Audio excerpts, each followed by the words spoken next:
Parliament Kiran Kumar Reddy గారు, MLC గారు, నిర్మారాధన గారు, నా సహచర మిగతా 6 నియోజకవర్గాలు ఉన్న ఎమ్మెల్యేలు, తెలుగుదేశం అధికారులు, రైతు సోదరులందరూ కూడా నమస్కారం. సార్, నా మొత్తం కాన్స్టిట్యున్సీ తెలంగాణ ఓన్లీ దేవాలయ లిఫ్టిఫికేషన్ వస్తుంది సార్. దేవాలయంలో ఫస్ట్ పాయింట్ ఏదైతే ధర్మసాగర్ వరకు వస్తుందో, ధర్మసాగర్ నుండి గండి రామానికి లిఫ్ట్ చేయాలి సార్. అది phase 2, phase 3లో 2 మోటార్లు 4 మోటార్లు ఉన్నాయి సార్. గండి రామారం నుంచి అక్కడ ఒక 3-4 చిన్న రిజర్వాయర్లు ఉన్నాయి. అక్కడ బొమ్మకూరు, అదేవిధంగా చీటకొండూరు, వెలిదండ, లత్తూరు, లాస్ట్ తపాస్ ఉంటారు సార్. ఈ అన్ని మొత్తం 9 చిన్న చిన్న రిజర్వాయర్లు ఉంటే ఏది కూడా 0.2, 0.3, 0.4 TMC ఉంటుంది సార్. అయితే ఇప్పుడు వారు చెప్పినట్టు 1,90,000 మొత్తం కూడా పాడించినట్లయితే 90,000 ఎకరాలకు మాత్రమే ఫస్ట్ నీళ్ళు వస్తున్నాయి. అందులో మేజర్ ఇరిగేషన్ ద్వారా మిగతా 90,000 ఎకరాలకు నీళ్ళు రావాలంటే అత్యంత తక్కువ ఖర్చుతో, తక్కువ ల్యాండ్ ఎక్విజిషన్తో కొన్ని చెరువులు, చేర్యాల రెవెన్యూ డివిజన్లో కొన్ని చెరువులు, జనగామ రెవెన్యూ డివిజన్లో కొన్ని చెరువులు ఉన్నాయి సార్. వీటిని కూడా అంటే తద్వారా వచ్చే ఎల్ఏ ద్వారా వచ్చే కాలువ ద్వారా నింపుకోవడానికి సరిపోతుంది సార్. వాటి మీరు ఇక్కడ చూపించిన దాంట్లో కూడా 1,35,000 ఉన్నట్లయితే ఆ పైన మొత్తం మాకు జరగాలి సార్. నెక్స్ట్ మాకు ప్యాకేజ్ 3లో మాకు కావాల్సింది 133 కోట్లు సార్. బ్యాలెన్స్ ఇచ్చిన అమౌంట్ 430 ఎకరాలు మాత్రమే ల్యాండ్ ఎక్విజిషన్ సార్. ప్యాకేజ్ 2లో 39 కోట్లు అయితే చాలు సార్, 33 ఎకరాలు మాత్రమే ఉన్నాయి సార్.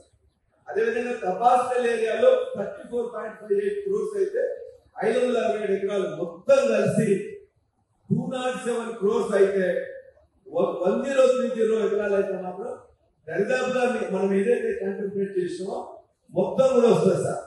అదేవిధంగా చెరువులు దరిదాపుగా అక్కడ ఒక 245, ఇక్కడ 245, 500 చెరువులు నింపడానికి కూడా ఈ చిన్న అమౌంట్ ఇస్తే మొత్తం జనగామ కూడా సస్యశ్యామలం అవుతుందని మీకు నేను విజ్ఞప్తి చేస్తున్నాను సార్.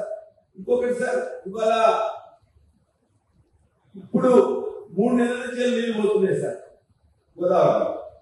ఇవాళ ఇవాటికి కూడా తపాస్పల్లి వారం రోజుల కింద ఒక్క మోటార్ నడుస్తుంది సార్. తపాస్పల్లి కింద దాదాపుగా మొత్తం బచ్చన్నపేట కానీ మిగతా అన్ని మొత్తం కూడా వస్తాయి సార్. మొత్తం చేర్యాల రెవెన్యూ డివిజన్లో దాని కింద ఒక 2-3 గ్రామాలు సిద్దిపేట జిల్లా వస్తాయి తప్ప మొత్తం కూడా మా జనగామ జిల్లా 8 మండలాలకు సంబంధించినవి వస్తాయి. కాబట్టి దయచేసి అధికారులందరూ కూడా మీ యొక్క ఇన్స్ట్రక్షన్ చేయాలని కోరుతున్నాం. ఏ రిజర్వాయర్లో కూడా దాదాపుగా 25% కూడా ఫిల్లింగ్ లేదు సార్. ఇవాళ మీకు తెలుసు, కృష్ణాలో వాటర్ ఎక్కువ ఉండడం వల్ల జూరాల, శ్రీశైలం, నాగార్జున సాగర్, పూచింతల వరకు హైడ్రో ప్రాజెక్ట్ చేసుకుంటారు.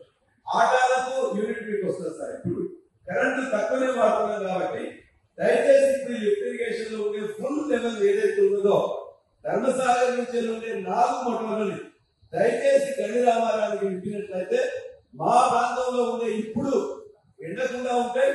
అదే విధంగా మిగతా కూడా యాసంగి కూడా నీళ్లు సరిపోతాయి సార్. ముందు ఈ రిజర్వాయర్లను నింపుకోవడం, ఈ రిజర్వాయర్లన్నీ బ్యాలెన్సింగ్ రిజర్వాయర్ సార్. వీటి ద్వారా ఎక్కువ నింపినా కూడా ఉండదు, ఖచ్చితంగా చెరువులు నింపుకోవాలి. కాబట్టి మా జనగామ ప్రజల తరఫున మీకు విజ్ఞప్తి, 2 చేతులు జోడించి మీ అందరూ విజ్ఞప్తి చేస్తున్నాం. దయచేసి వెంటనే 4 మోటార్లు ఆన్ చేసి అన్ని పంపులతో మిగతా చెరువులు నింపినట్లయితే ఈ ఇప్పుడున్న పంట కాపాడుకోవచ్చు, యాసంగికి వస్తుంది. అదేమో మొదటి. రెండోది, ఈ డబ్బులు సార్ అతి తక్కువ ఉన్నాయి. 207 కోట్లు 1,130 ఎకరాలకు మాత్రమే ఉన్నాయి. కాబట్టి దీనికి మీరు ఫస్ట్ ప్రిఫరెన్స్ ఇచ్చినట్లయితే ఒక కాన్స్టిట్యున్సీ లో మీ ఒక మొత్తం కూడా ఇచ్చిన పేరు మీకు ఉంటుంది. ఇరిగేషన్ మినిస్టర్ గా మీరు రావడం మా అదృష్టం. మొదటి కూడా మీరు బాగా పరిచితులు. అందులో ఈ జిల్లా వాసి కాబట్టి ఈ జిల్లాలోనే ఉన్నది కాబట్టి పార్లమెంట్ లో దీన్ని మొదటి ప్రాధాన్యత కింద ఈ కొద్ది డబ్బులు ఇచ్చి ఇది కంప్లీట్ చేయడం 2 అది కూడా చేస్తున్నారని మీకు మరొకసారి విజ్ఞప్తి చేస్తున్నా. అవకాశం ఇచ్చినందుకు సెలవు. ధన్యవాదాలు. అసలైన తొలి వెలుగు. ఫాలో వాట్సాప్ @తొలి వెలుగు official.